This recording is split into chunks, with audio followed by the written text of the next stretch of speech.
Okay, it's taking its time. It's taking its time.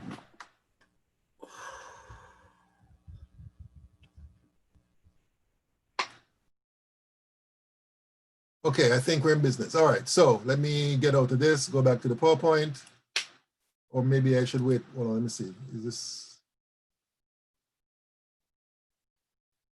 All right, let me just go to the PowerPoint. All right, so as I was saying, this, as I recall, is the last slide we looked at. Oh, wait a minute. I need to put the YouTube thing on mute. Where is it?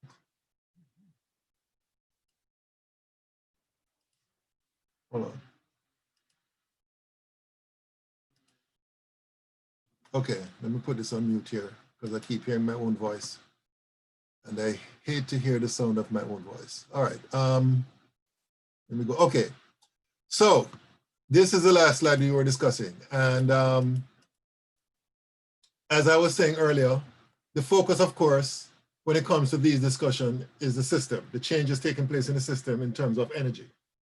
All right.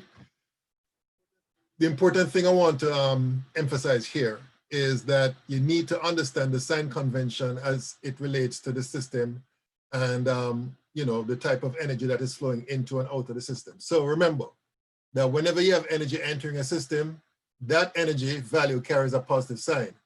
If heat is absorbed by the system, then the heat change based on the system's point of view would be positive or greater than zero. If work is done on the system, then the energy change as a result of the work done on the system will also be positive, all right? So that's what happens. Those are two ways in which energies can enter the system, either by heat absorption or work done on the system. Now, if energy is leaving the system, then that energy value carries a negative sign. And it says here that if heat is given off by the system, then the sign of that heat change would be negative, or Q is less than zero. If work is done by a system, then the sign of that work value would be negative or less than zero, all right? So these are the things you need to remember in terms of the sign convention with respect to heat change or work done or by the system. Okay, so the next thing we're going to talk about is what is known as the heats of reaction, symbolized by Q reaction. And by definition, this is the quantity of heat that is exchanged between the system and the surroundings, all right? Now, there are two types of reactions in this regard. You have what are known as exothermic reactions, which basically means that these reactions, as they proceed, produces heat energy. Now, in exothermic reactions, if this reaction is taking place in an isolated system, then the temperature that you will measure will increase, all right? And that's because heat is produced by the system, and therefore, whatever is left after the reaction will absorb the heat that is produced, right? So if it is an isolated system, then the temperature would increase. Now, if the system is non-isolated, what that means, therefore, is that the system will basically release the heat to the surroundings, right? So therefore, Q, the heat change, or the heat of the reaction, will be negative, all right? So that's what happens in the case of an exothermic reaction. And basically the opposite happens in the case of an endothermic reaction, where heat is absorbed as the reaction progresses. So in an isolated system, the temperature would fall, and in a non-isolated system, heat will be absorbed from the surroundings, which means that as far as the system is concerned, the heat change will be positive or greater than zero, all right? So those are the two types of reactions that pretty much all reactions will fall under, one or the other, depending on whether or not the reaction generates or produces, generates or absorbs heat, all right? Okay, so this here is a diagram which basically represents what happens in the case of an exothermic reaction. And if you understand this, then you should be able to rationalize what will happen in an endothermic reaction. Now here we have three situations here. Now of these three, the one to the left is the least likely situation that would be observed in real life, all right? So this is a purely hypothetical situation, right? So what we have here is a vessel where you have an exothermic reaction takes place, and all the energy that is generated from reaction will basically be released to the atmosphere. As a result, there'll be no change in temperature because the temperature of the surroundings would be the same as the temperature of the reaction mixture right here, right? Now that is of course least likely to occur because there's never a case where all the heat that is generated from the reaction will be just simply given up to the surroundings, right? Some of the heat will be given up to the surroundings in real situations, and some of the heat will be absorbed by what is left in the reaction, which is what happens in the case of the middle setup right here. So in this case here, an exothermic reaction is taking place. Some of the heat will be released to the surroundings, and the rest of the heat will be absorbed by what is left here. And the result will be an increase in the temperature, in this case to 32.2 degrees, which is above the temperature of the surroundings, all right? So this is most likely to be observed in a non-isolated system.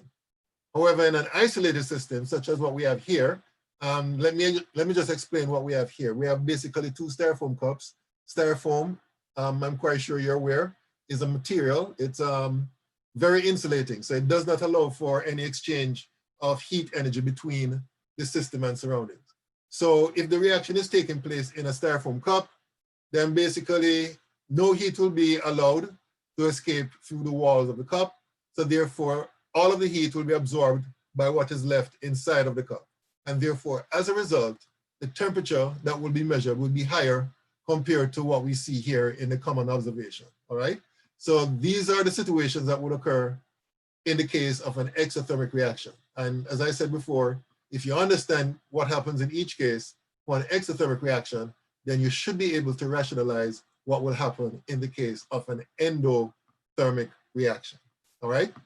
Okay, so let's look at some math or algebra that will apply when it comes to situations where systems are undergoing energy changes. Now, if we have a situation where the reaction is taking place, but the volume is constant, all right?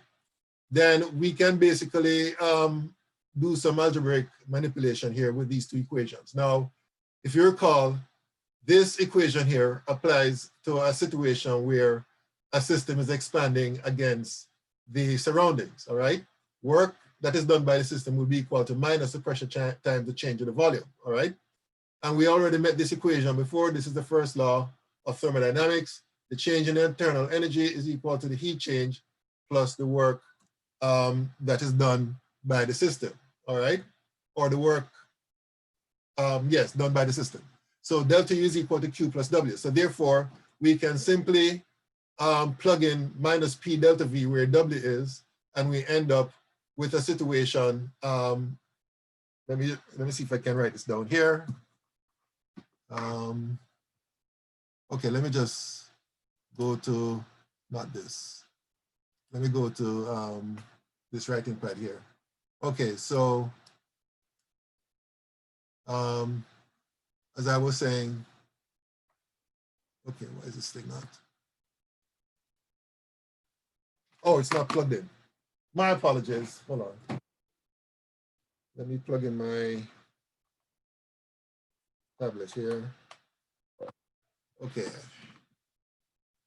All right, so as I was saying, delta U is equal to Q plus W, and W is equal to minus P delta V, right?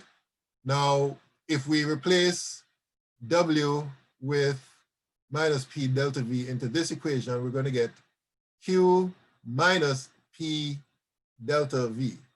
But remember, we said that the volume is constant. So constant volume implies that the change in the volume will be equal to 0. So therefore, delta U will be equal to Q, where the volume is constant, all right? So this is under constant, leave it up here, constant volume conditions. If the volume is constant while the reaction is taking place, then basically all the heat change that is taking place will be converted to the internal energy of the system, all right? So that's basically what we are saying here, all right? All of the thermal energy will be basically released as heat if, of course, the reaction is an exothermic reaction, all right? So that's what happens in the case of a constant volume system. And because the reaction is exothermic, that means that QV and delta U, of course, because they're the same, they will have the same sign, which means that they're both negative. So that's what happens under the conditions of constant volume. Now, if we're dealing with situations where the reactions are carried out under the conditions of constant pressure, which, by the way, is the case of most reactions, then delta U is equal to Q under constant pressure conditions minus P delta V, right? And therefore we can rearrange this equation to get an equation for QP, which would be equal to delta U plus P delta V, all right? Now, what this tells you is that when you have the heat changes taking place, some of the heat change will be as a result of the internal energy change, and the rest will be due to work that is done as a result of expansion of the system against the surroundings, all right? So that's what happens in the case where you have a reaction taking place and energy changes taking place under the conditions of constant pressure. And that is what happens in the vast majority of reactions. In the vast majority of reactions, the reaction is taking place under conditions of constant pressure, all right? So as stated here, the amount of heat that is liberated, again, assuming this is an exothermic reaction, will be less than what happens in the previous case of constant volume change in terms of energy changes in such reactions under those conditions. Okay. So because most reactions will take place under constant pressure conditions, this is the equation that will apply in those situations, all right? So this brings us now to a new definition, a different term, enthalpy, right? Which by definition, stated here, is the sum of the internal energy and the pressure volume product of a system. And therefore, QP, which is a change in heat energy, will be equal to the change in enthalpy, which is equal to delta U plus P delta V, all right? So that's basically an expression for the change in enthalpy of a reaction. In some textbooks, they call it the heat change of a reaction, all right? Couple of things you need to know about enthalpy. Enthalpy is an extensive property. In other words, it depends on how much of the substance is present, right? So if you have a certain amount of substance or substances involved in a reaction and you measure the enthalpy, if you double the amount of substances, then the enthalpy will be doubled. That's basically what it means when it says that enthalpy is an extensive property. Another thing you need to remember about enthalpy is that it's a state function. And the reason why it's a state function is because it's a function of all these terms here, delta U, P, and delta V, which are themselves state function, right? So because delta U, P, and delta V are state functions, and delta H is dependent on them based on this equation, that means that delta H is also a state function, all right?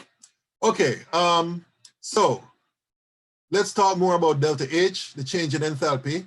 First thing I want to mention here is that these values can only be measured experimentally. So you have to come up with an experiment. And we're going to look at an actual setup that is used to measure the change in enthalpy of a reaction, all right?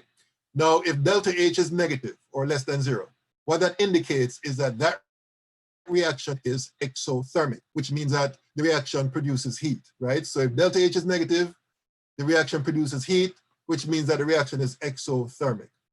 If delta H is positive, that means that the reaction is endothermic, which means that it absorbs heat, all right? And there are some simple examples I can point to. For example, if I were to take, let's say, sodium hydroxide and just a small amount, like a spatula tip, and I put it in a test tube and I make sure that it dissolves, test tube with water that is, and I make sure that it dissolves. If you feel the outside of the test tube, it's going to feel warm or hot, depending on how much sodium hydroxide you add, depends on how much water was there. It will feel warm. And the reason why it feels warm is because when sodium hydroxide dissolves in water, that process is an exothermic process that generates heat. And therefore you can feel the heat when you touch it, all right? You can feel it becoming hot when you touch the outside of the test tube, all right?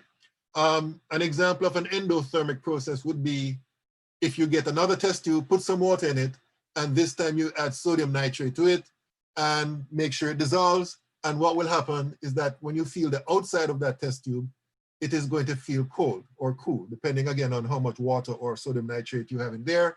And that's because the process of dissolving sodium nitrate is an endothermic process. It absorbs heat from its surroundings. So therefore, when you touch it, it absorbs heat from your hand and therefore, or your fingers, and therefore it's going to feel cold to the touch, all right? So those are just two simple examples of reactions, one exothermic and one endothermic, all right?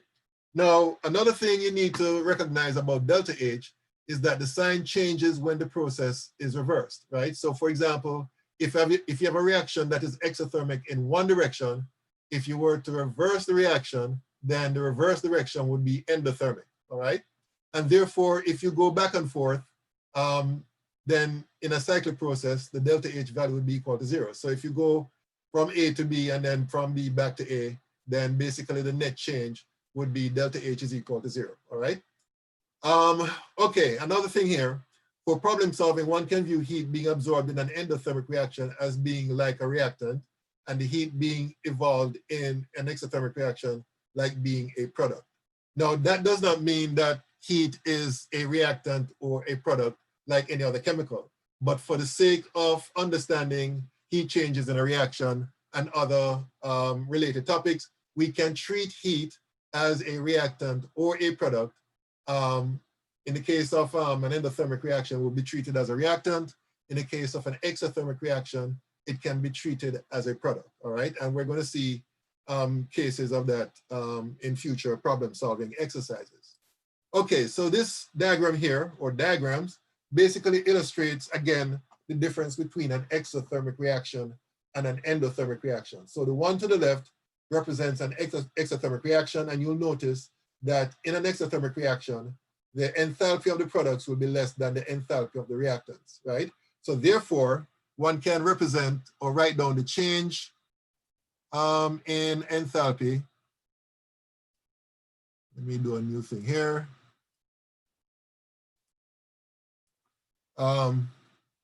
Delta H, you can write this down. Delta H will be equal to the H enthalpy of the products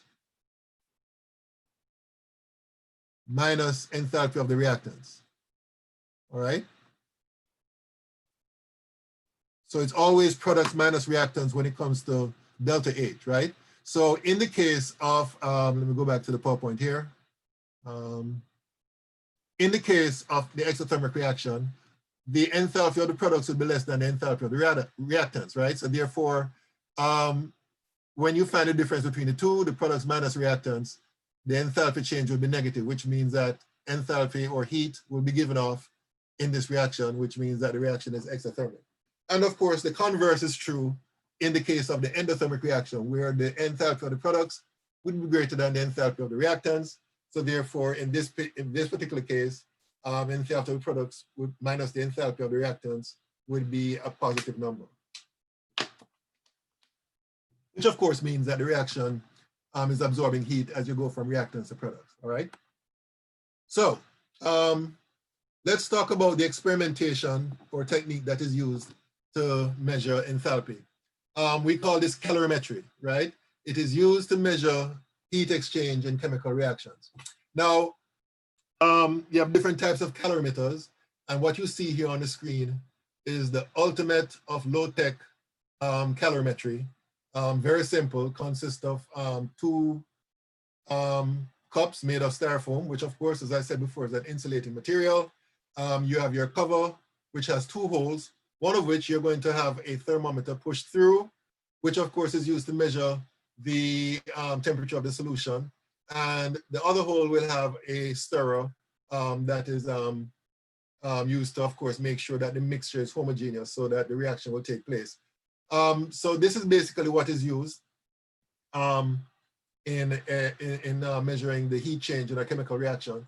So just to give you a brief overview as to how this is done, and unfortunately, I don't think, normally we would do this experiment in the lab, but I don't think we'd be able to even do an exercise, or maybe not. I'm going to check and make sure. But in any case, simple description is basically what you do is that you measure your two reactants carefully, of course, and then you place them in the calorimeter. Make sure you stop it with the cover, and you make sure that it mixes, and you wait and watch until the temperature here reaches a maximum value. And then basically based on the change in temperature, the amount of the substances involved, and what is known as a specific heat, which we'll talk about later on, you can determine the amount of heat change that will take place in this system.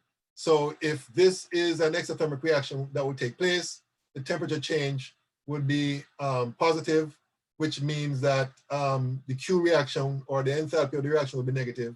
And of course, if the temperature is endothermic, that means that the temperature would fall, that you'll observe on the thermometer scale, which means that the heat change is positive, and that's basically what happens in an endothermic reaction. That's basically a brief overview of how you would use this system to measure the heat change in a chemical reaction. Okay, okay, why is it stuck? Why is this stuck? Okay, this thing is not responding to my efforts to move on to the next slide for some reason. You might have too many windows open. Yeah, you're probably right. I have a admittedly bad habit of leaving a lot of windows open. Yeah. Sometimes I just want to get back to some other stuff. I hate when stuff like this happens. Let me, I can't even stop sharing. Yeah, got it. Try press Alt F4 and that should close the Alt F4? Yeah, that should close the window, and you might be able to close some other stuff from there. Okay, Alt F4. Nothing's happening. Oh dear. I'm trying the escape button. That doesn't work. Jeez. I hate this. I hate this. I hate this. I hate this. I hate this. I hate this. Oh wait. Do you have a laptop where you have to press the function key first? Let me try that. Normally I would just enter my password and that's it. I mean, password, my PIN. I use a PIN. But nothing is. Oh, okay. Let me see here. What can I do from here? I guess you could just start killing programs that you don't need. Let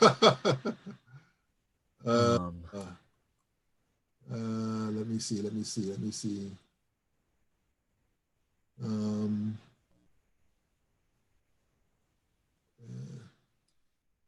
No.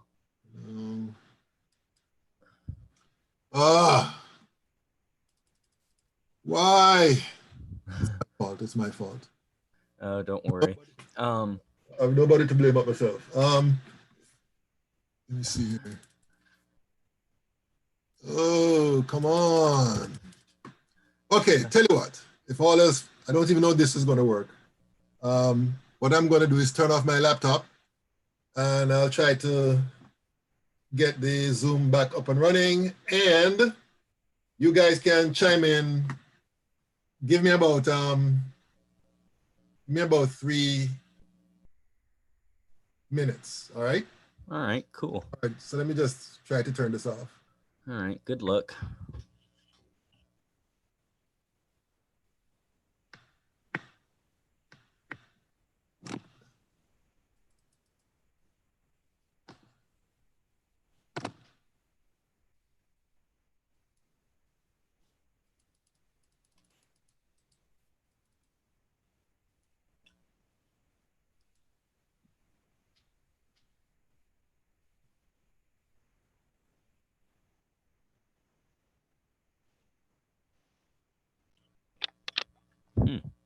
I see. Well, is everybody else doing all right? Yeah, I'm good. How are you?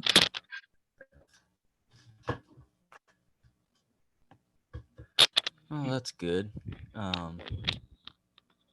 Just making sure everybody's doing all right. Cool.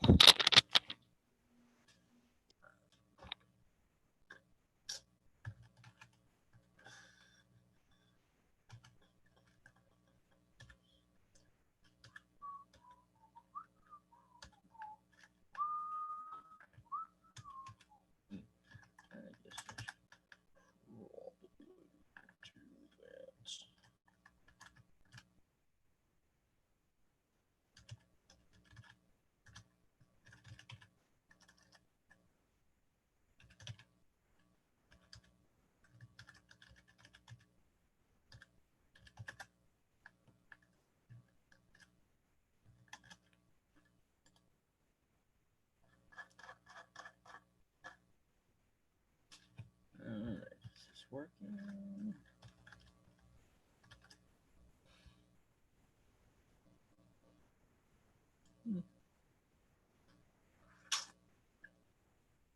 It's pretty nice that that works like that.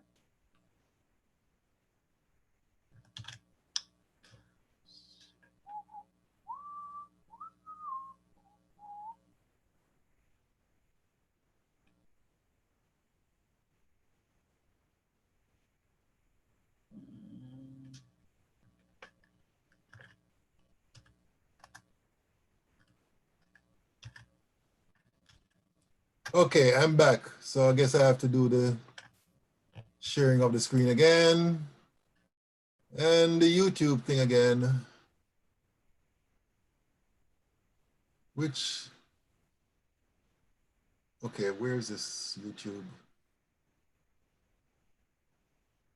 Where is it? Where is it? Where is it? Where is it? Where is it?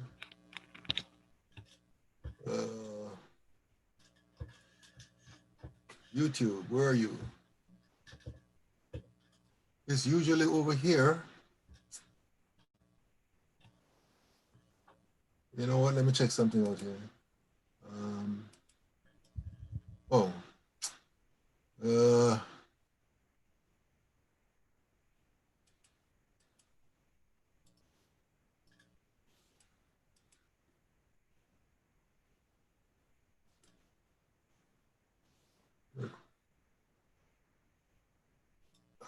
Okay. I don't know where the YouTube link is. Hold on, let me start video. And let me see if that changes things. Oh, okay.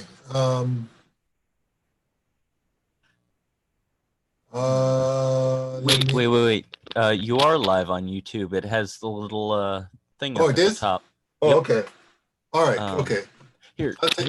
real quick. I tell you what. I'll go and look at. Oh, damn it. Let me check and see. Yeah. Sorry, the phone is ringing. Bye. No, no problem. Let me check and see my YouTube page just to make sure that it is recording live. Okay, so it's live. I'm sorry, but I am in the middle of my chemistry class. So, Yeah. Okay, yes, it's live. I Okay. guess I'll talk to you later. All right. So let me go back to the PowerPoint. All right. Yeah. I'm live on YouTube. So let me go back to the page. Where was I? I was at this. Okay. So I was describing how the calorimeter works in brief. And as we're going to see later on, we're going to look at some examples. You're going to see that the way the calorimetry works, it is based on the law of conservation of energy. All right. So basically, it's based on the fact that the amount of energy that is exchanged between the calorimeter and the reaction is the same. All right. But that's for later on. We have to do some other things before we get to that. Some definitions here that you need to be aware of. The heat capacity of a system is the amount of heat required to change the temperature of that system by 1 degree Celsius.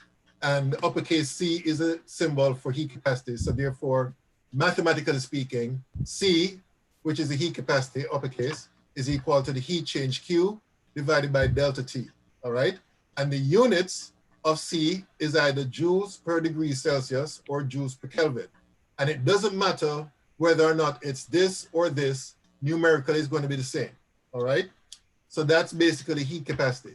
And then from here, we get to another definition, which I'm sure you would have met before in your introductory or high school chemistry class, specific heat, which is the heat capacity of a 1 gram sample. Another way of expressing it, the specific heat is the amount of heat change occurring when the temperature of 1 gram of a substance is raised by 1 degree Celsius or 1 Kelvin, all right? The units of specific heat, well, to calculate specific heat, we use this formula here. Specific heat is equal to uppercase C divided by M, and that would be equal to Q divided by M times delta T. a more common way of expressing this, let me go to my writing pad here.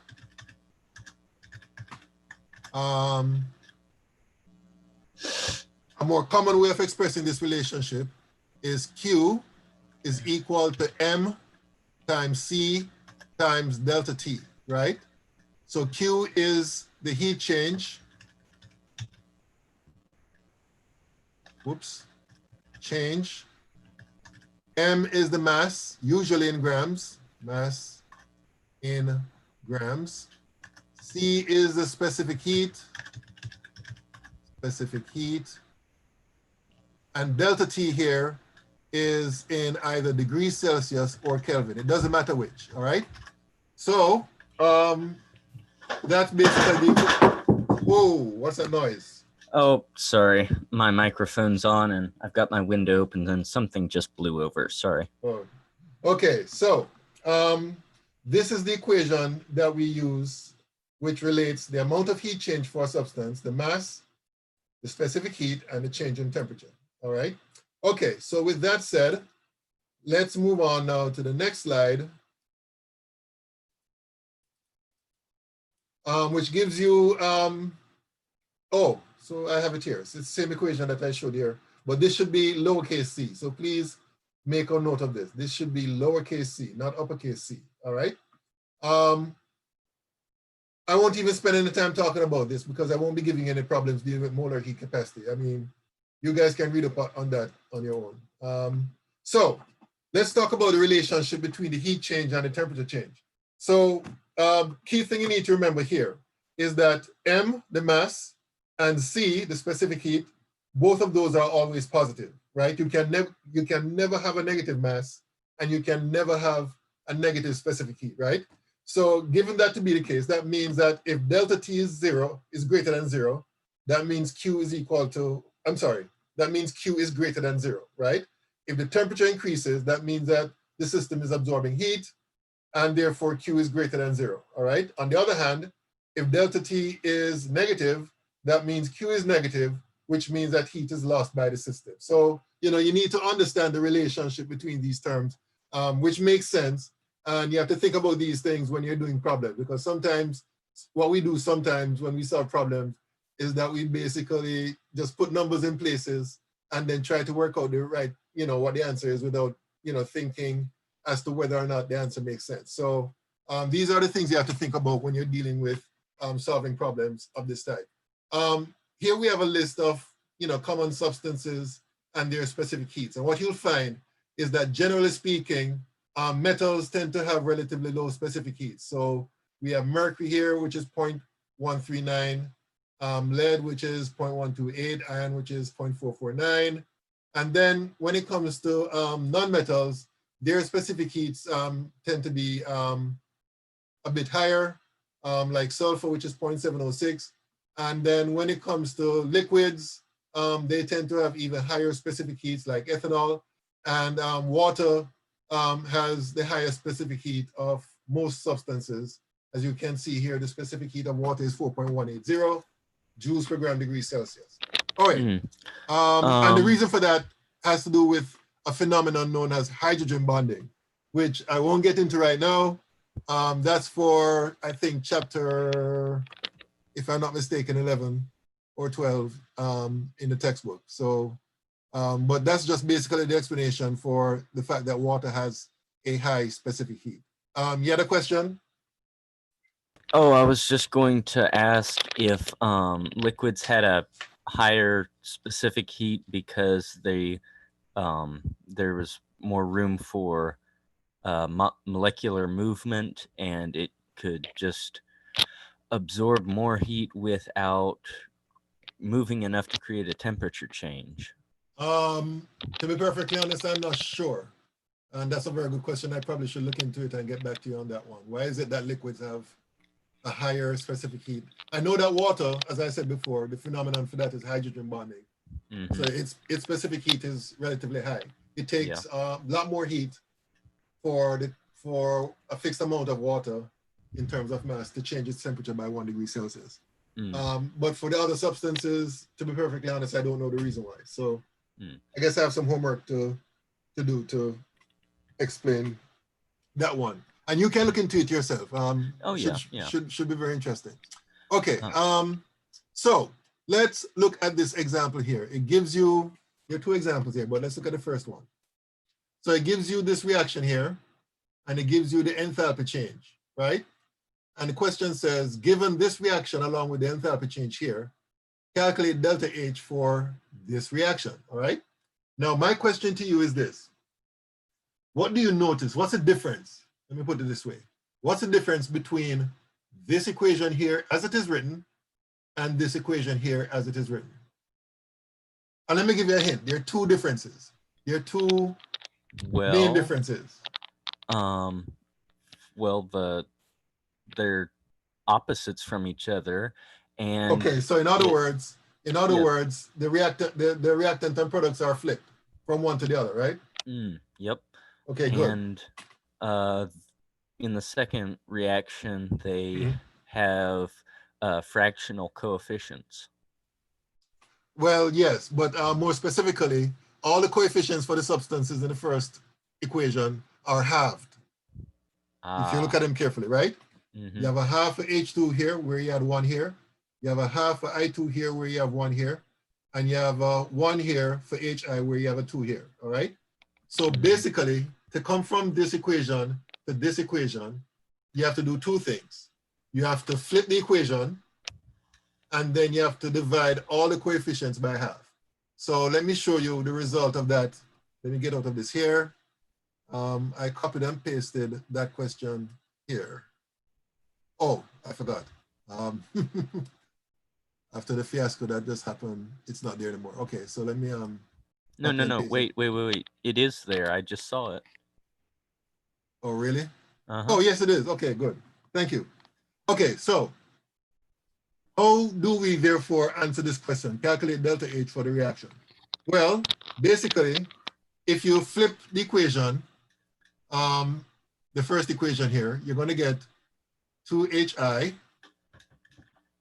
gas. And by the way, let me just say this. When it comes to questions like these, please include the state symbol, because the state symbols can make a difference in terms of the answers. I2 solid. So when you flip the equation, if you remember, one of the things we said is that when the equation is turned around, the sign of delta H changes. So therefore, delta H for the flipped equation is going to be equal to minus 52.96 kilojoules, all right? Oh, So, I think I've got it. right, so that's what happens when you flip the equation, all right?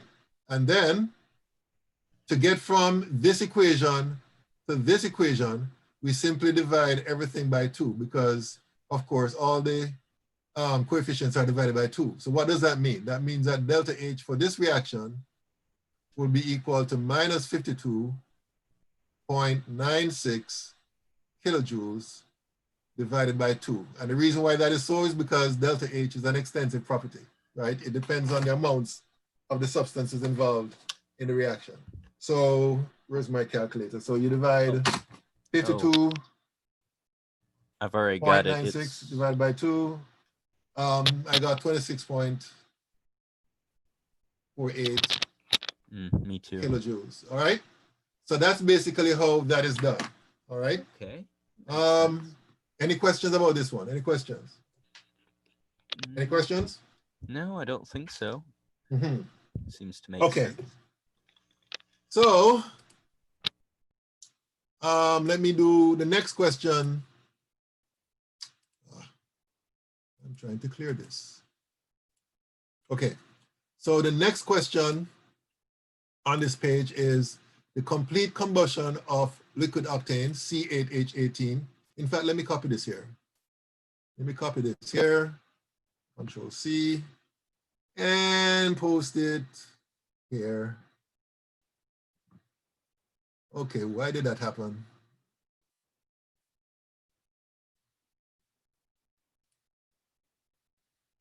Let me try this again.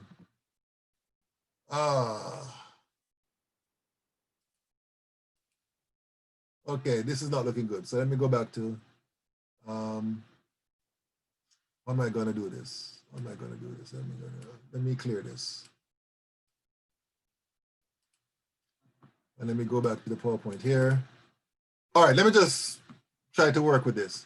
The complete combustion of liquid octane, C8H18, to produce gaseous carbon dioxide and liquid water at 25 degrees Celsius and at a constant pressure of, gives off 47.9 kilojoules of heat per gram of octane. Write a chemical equation to represent this information. Okay, let me say something about the way this question is posed. It's not really clear what the question is asking for, admittedly. But what I believe this question is asking for is for you to figure out what delta H is for the reaction and then write the equation just as how this equation is written along with its delta H value. All right? So basically what we need to do first is write down the balanced equation for the reaction. And after that, we figure out what delta H is for the reaction based on the fact that 47.9 kilojoules of heat per gram of octane is given off, all right? So let me go to my writing pad here.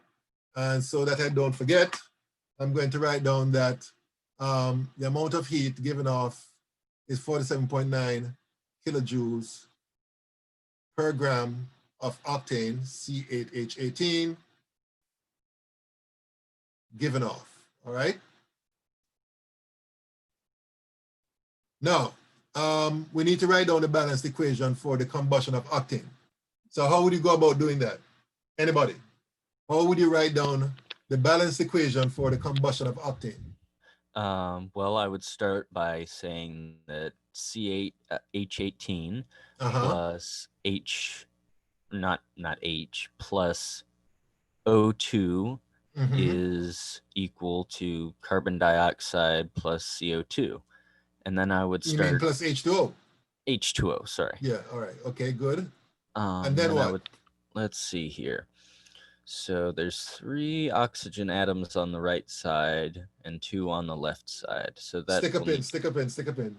When it comes to, let me just, a word of advice. Excuse me. When it comes to combustion reactions, don't worry about the oxygen yet. Okay.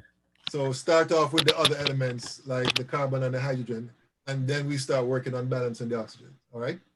So Alrighty. let's deal with the carbon. So how would you balance the carbons? Well, first I guess I'd try putting a coefficient of H on CO2. You mean 8? 8, sorry. Yeah. And then a coefficient of 9 on H2O. Okay, very good. All right, that gives us, that's 16 plus 9. That isn't going to work out. What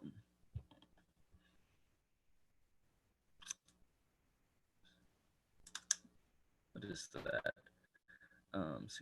So we've got 25 oxygen atoms on the right side and 2 on the left. So right. So I'm gonna have it seems we would have to put a coefficient on the octane molecule, which I guess we might as well just try to balance H2O. So put a coefficient of 2 on the octane molecule. Okay. Which gives us 16 carbon atoms and. Okay, so that means that we have to replace this. Yep, we will. With 16. Yep. What else? So then our coefficient for H2O is doubled. So let me erase that. Here. So what do we replace the 9 with? 18. 18, exactly. Okay, so how does that affect the oxygen now? Let's see, 16 times 2, 32, plus 18. All right, so we're going to need 25 oxygen atoms. No, not atoms, molecules. Molecules, sorry. I mean, 25 molecules of oxygen. Okay, very good. So that's the first thing we need to do, right? Okay, so Here's the thing. We need to find delta H, right? And delta H is typically given in kilojoules. In some textbooks, they call it kilojoules per mole, or you can just simply put kilojoules, all right? So here's the thing. The way we would interpret this equation is that 2 moles of octane would result in delta H being equal to a certain value, right? Okay. So basically what we're going to do here is start off with the 2 moles of octane. Yeah. And we're going to convert that to grams. So we're going to have 1 mole of octane here and the molar mass. So again, I'm going to cheat a bit. I'm going to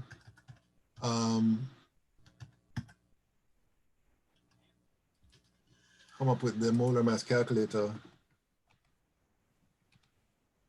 to determine the molar mass of C8H18. So C8H18, calculate, and according to this, whoops,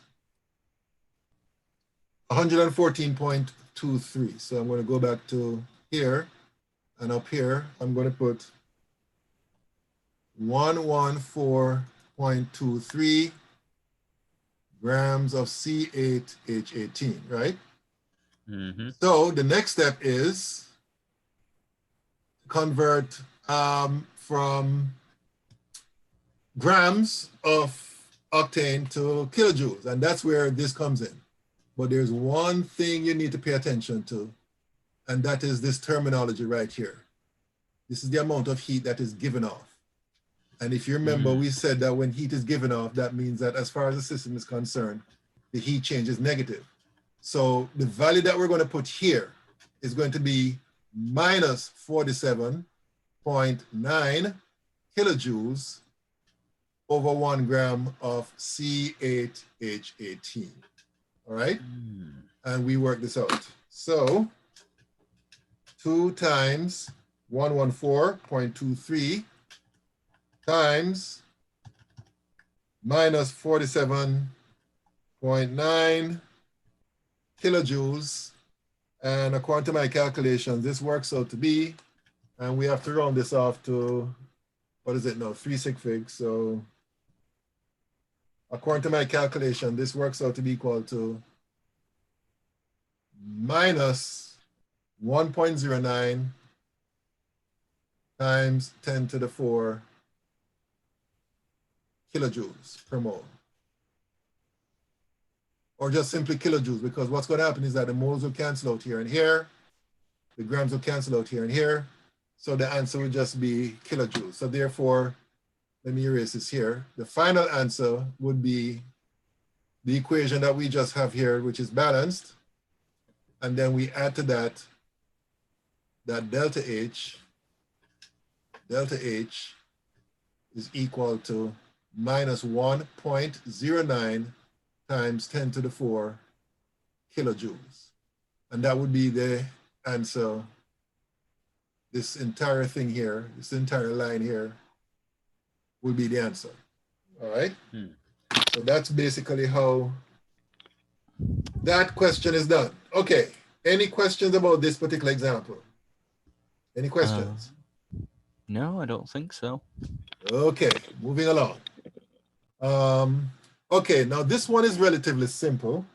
This question says, what is the enthalpy change associated with the formation of 5.67 moles of hydrochloric acid in this reaction? And it gives you the reaction and it gives you the delta H. So I think I can do this one on this slide here. So I'm going to squeeze it up top here. So the way I would do this is that I would start off with a 5.67 moles of HCl, and then I'll multiply by a conversion factor, which represents the information given right here. Now, what this information gives you is that the heat change or the enthalpy change is minus 184.6 for every 2 moles of HCl. So the way I would represent that up here is that I would put minus 184.6 kilojoules above, and down here I would put 2 moles of HCl and work that out. So 5.67 times negative 184.6 divided by 2. And according to my calculations, this works out to be equal to 500, actually minus 500, minus 523 kilojoules. So that would be the answer. All right, so that's a relatively simple examples. So Okay. I don't anticipate many questions about this one, so I'm going to move on to some other examples. Okay, so here's one. It says, how much heat in joules and kilojoules does it take to raise the temperature of 225 grams of water from 25 degrees to 100 degrees? All right, so in this question here, let me go to this here. Let me clear this. The equation we're going to use for this is Q is equal to M times C times delta T, all right? Now, it's all a matter of interpreting the question correctly so that you plug in the values in the right places, all right? So let me see here. They gave you the mass as 225, they gave you the temperatures as 25 and 100, and they're asking for the heat, all right? So basically, it's the direct application of this equation here. So we're just going to put the mass, which is 225 grams,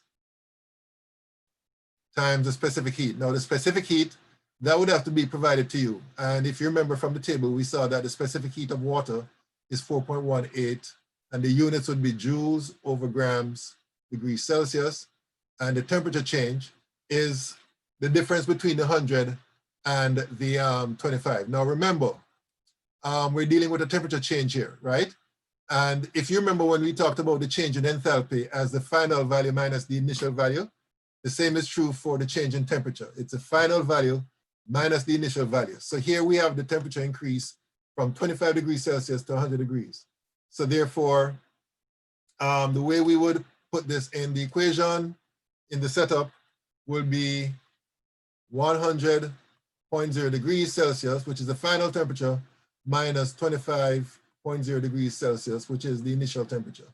And of course, what we would do is work out what's within the parentheses first, which would be 75.0 degrees Celsius. And then you use your calculator to do the rest. So let me do that now. 225 times 4.18 times 75.0.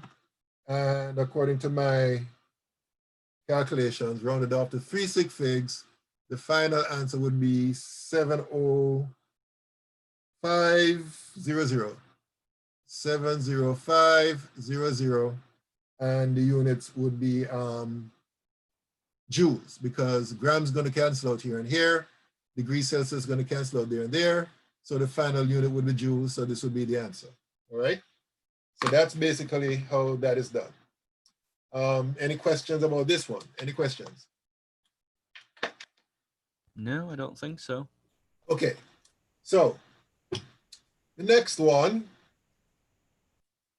says, okay, what will be the final temperature if a 5.0 gram silver ring at 37 degrees Celsius gives off 25.0 joules of heat to its surroundings, and it says use the specific heat of silver listed. Okay, so what I'm going to do for convenience sake is basically erase this here so that I can have some space to write down here. And also I need to look up the specific heat of silver. So let me go to the table here. And silver has a specific heat of 0.235 joules per gram degrees Celsius. So let me immediately write down that the specific heat for silver is 0.235 joules per gram degrees Celsius. All right. Okay. Now, again, we're going to use Q is equal to M times C times delta T. All right. So what I'm going to do is find the change in temperature first, right? The change in temperature, excuse me, is equal to Q divided by M times C. Okay, so Q, what is Q? Oh, okay, Q is given right here, 25.0 joules. 25.0 joules divided by the mass of the ring, which is given here, 5.00 grams, times C, which is here, 0.235 joules, all right? So I'm gonna work this out. 25 divided by 5 equals that, divided by 0.235. Okay, so according to my calculations, the temperature change is going to be equal to 21, how many sig figs? This will be 3 sig figs. So this will be 21.3 degrees Celsius, all right? Okay, so the question now becomes, what is the final temperature? Because if you look at the question carefully, you'll see that the final temperature is not given, but the initial temperature is 37 degrees, right? So basically we need to find a final temperature. We have the initial temperature and we have the change in temperature. So the change in temperature will be equal to the final temperature minus the initial temperature, which means that the final temperature will be equal to the initial temperature plus delta T, all right? So therefore, the initial temperature is 37.0 degrees Celsius plus the change in temperature, which we calculated here, 21.3 degrees Celsius. So let me do that calculation here. So that's 37 plus 21.3. So according to my calculations, this works out to be equal to 58.3 degrees Celsius. And that's how we do that one, all right? One thing I wanna say here, again, you have to make sure that the signs are consistent. And I just realized something, I made a mistake as I said that, made that comment. Okay, can anybody tell me what the mistake I made by looking at what I did? Yeah, I was about to say it says it gives off 25 Exactly. joules, so it must Yes, be something like, so this should be minus here, yes. right? Yep. So that's a mistake I made. So let me make my correction here. So this is minus, right? Which means that this is minus, right? Yep. Which means that the plus sign here, whoops. Let me eraser. This plus sign here must be minus, right? So therefore, let me do this again. The right way this time, 37.0 minus 21.3, and the answer is 15.7. So let me erase this answer and put the correct answer, which is 15.7 degrees. So sometimes that happens, you make a mistake and then you pick up on where you made a mistake later on, all right? But yeah, this is the correct way of doing it. So yes, the sign is very important when it comes to interpreting the question. The question says that it gives off 25.0 joules of heat. So what that means is that the heat change for the ring would be minus 25.0, all right? Okay. So that's basically how this is done. All right, any questions about this particular example? Any questions? Any questions? Nope, not for me. Okay, all right, so let me look at this example. And I think this is going to be the last one because this one will be a bit involved. So in this example, it says a 15.0 gram sample of a metal alloy is heated to 98.9 degrees Celsius and then dropped into 25.0 grams of water in a calorimeter. The temperature of the water rises from 22.5 degrees Celsius, 25.7 degrees Celsius. Calculate the specific heat of the alloy, all right? So let me try to explain what's happening here. So you have a metal alloy, which is hot, 98.9 degrees Celsius, right? And you're going to add it to water, which initially is 22.5 degrees Celsius, all right? So if you think about the conservation of energy law, basically, assuming that the system is closed, basically all the heat that is lost by the metal will be absorbed by the water, right? So therefore the heat that is transferred from the metal will be, or let me put it this way, the heat that is lost by the metal will be equal to the heat that is gained by the water, right? So as far as the water is concerned, the heat change is positive. As far as the metal is concerned, the heat change is negative. Now here's the thing that you need to recognize. That heat transfer will take place until both the water and the metal will be at the same temperature. We talked about this earlier. We talked about the concept of thermal equilibrium. That's where the temperature of two objects that are connected to each other are the same. In this case, it's the metal and the water, right? So therefore, the 25.7 degrees Celsius that we see here as the final temperature of the water will be the same as the final temperature of the metal, all right? So the question is saying, based on all these facts right here, you are to calculate the specific heat of the alloy. So the first thing I would do here is that I'm going to write an equation, a simple equation actually, and that equation is going to be simply this. Q metal is equal to minus Q of the water, all right? The heat change that is occurring for the metal will be equal to minus the heat change for the water, right? And the negative sign that we have here is due to the fact that as far as the metal is concerned, its heat change is negative, and as far as the water is concerned, its heat change is positive, right? So we can write down different expressions, well, actually the same expression. Remember this expression I'm going to squeeze up here. Hold on, Q is equal to M times C times delta T, right? So therefore, we're going to write down expressions of that type for each of these two terms right here. So for the metal, it's going to be the mass of the metal times the specific heat of the metal times the change in temperature of the metal, and that will be equal to minus the mass of the water times the specific heat of the water times the change, times change in temperature of the water, all right? Now, the object of this exercise is to determine the specific heat of the metal. So basically, we can isolate it on one side by dividing both sides by the mass of the metal times the change in temperature of the metal, right? The mass of the metal times the change in temperature of the metal. So this will cancel with that. This will cancel with that. So you're left with Cm equals to all of this here, right? Now what I'm going to do here is to plug in the different terms into this equation. And when you're doing this, you have to be careful. You have to pay attention because you have to figure out what each of these terms are within the question, right?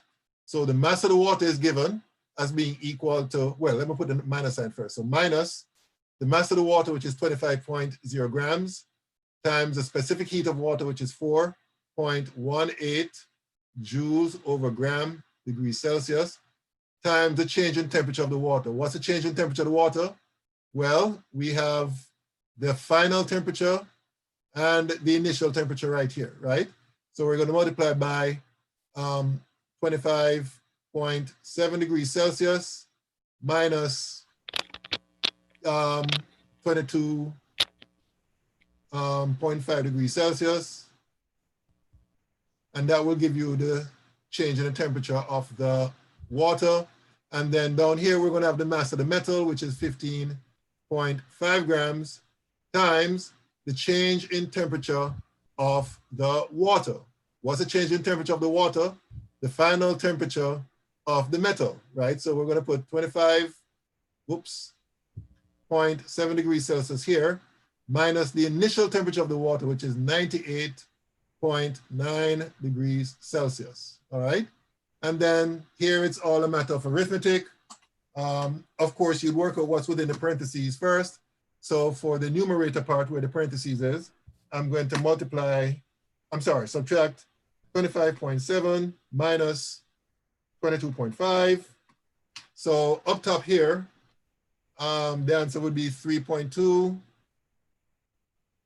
degrees Celsius. And then down here, 25.7 minus 98.9. So as far as the method is concerned, the change in temperature would be minus 73.2 degrees Celsius. And then we just do the rest. So 25 times 4.18 times 3.2 divided by 15.5 divided by 73.2. And ooh, that looks wrong. Let me try this again. 25 times 4.18 times 3.2 divided by 15.5 divided by 73.2. Wait, Uh-huh. 15.5 is multiplied by 73.2. Yeah, no, yeah. Yeah. It's just the way I put it in my calculator. I have to do it by division. Oh, okay. Cool. Okay, now, so here's the answer here that I got. Now the answer has to be rounded off to 2 sig figs because of the 3.2 here, 2 sig figs. So according to my calculations, the answer becomes 0.29. And because the grams cancel out here and here, and because the degrees Celsius cancel out here and here, the final units would be joules per gram degree Celsius, joules per gram degree Celsius. So that would be the final answer for this problem. Another thing I want to point out here, the negative sign here and the negative sign here will cancel out as well, right? So therefore, the answer here will be positive, which it must be. Specific heat cannot be negative. It has to be positive, all right? Okay, any questions about this example? No, I have far few questions now than I did when we started. Oh, okay. It looked much more complicated than Yeah, I see that it is now. it's pretty straightforward in terms of the application of this equation right here. Whoops, sorry. Application of this equation right here. Hold on. Okay, looks like some of the information is missing. I don't know why, but in any case, this equation is what you're using.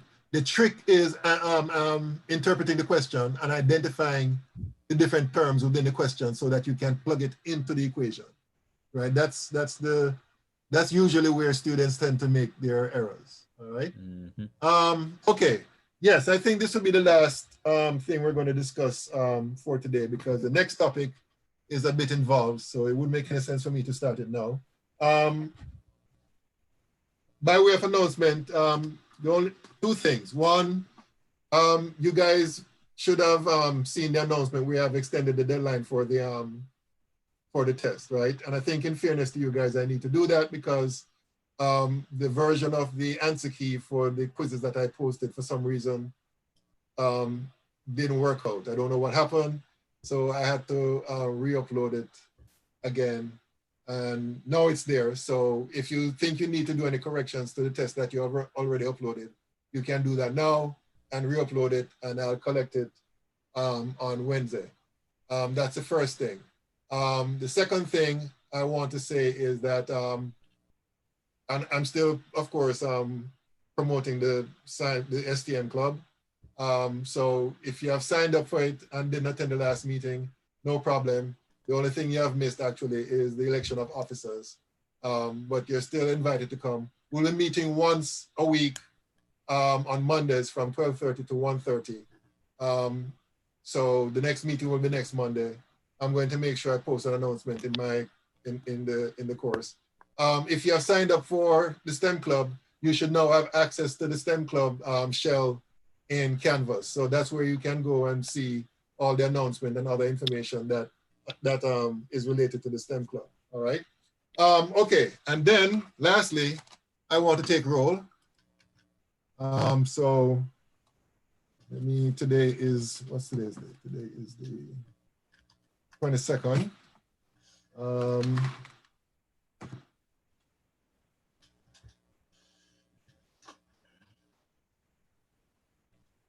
Okay. Arias Rios, not here, I think.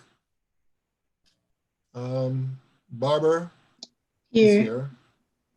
Cannon, Chang, Chavis, Clark, Here. DeGraff, Franklin, Han,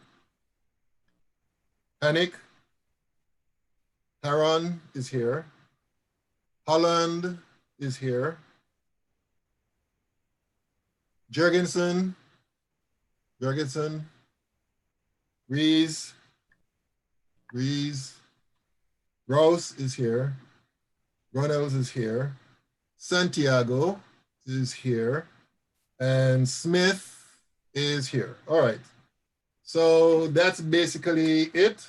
Any questions, general or otherwise? Any questions before we leave?